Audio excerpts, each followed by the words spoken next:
and the FDIC issued back in December of last year, which focused on the application of this top-down approach, the single point of entry approach.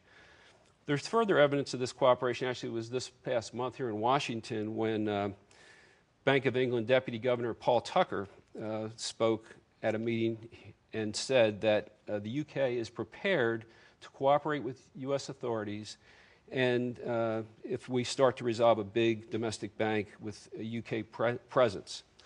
So I think just the fact that these public statements have been out there is a strong indication of what's been happening behind the scenes. In fact, Chairman Gruenberg has been out speaking on these things as well.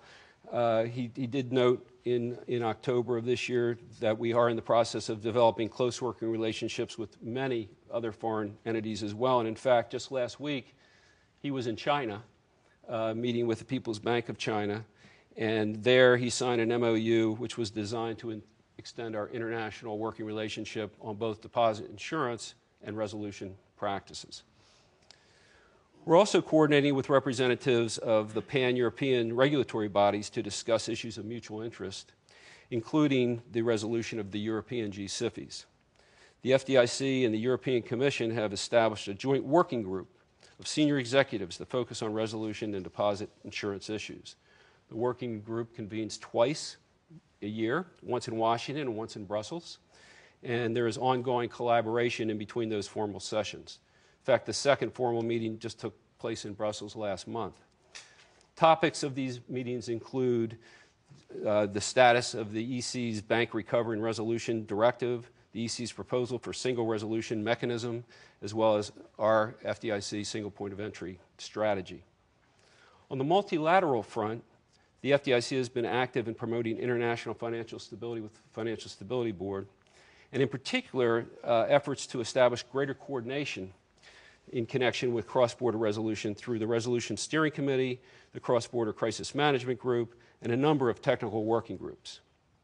In April of this year, the FSB published the findings in the first peer review of resolution regimes, and the objective of this review, which was conducted by a team chaired by the FDIC, discussed the compliance on international principles developed by the FSB and endorsed by the G20, which were the key attributes.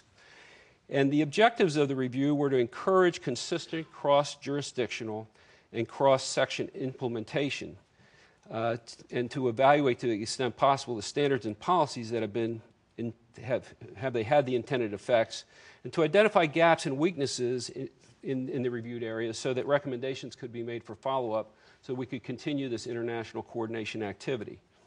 The FDIC and U.S. foreign regulatory counterparts have also formed crisis management groups.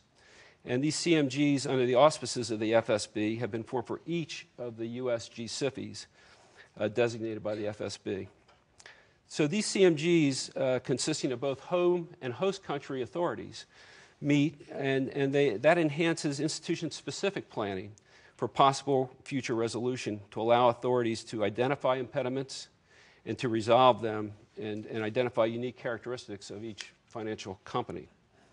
The FDIC has hosted CMG meetings for the largest U.S. G-SIFIs, including the most recent one held 2 weeks ago at our offices here in Washington. In conclusion, I would say that there really has been a quiet transformation. When you think about where we started before the crisis, when there really was no international coordination or discussion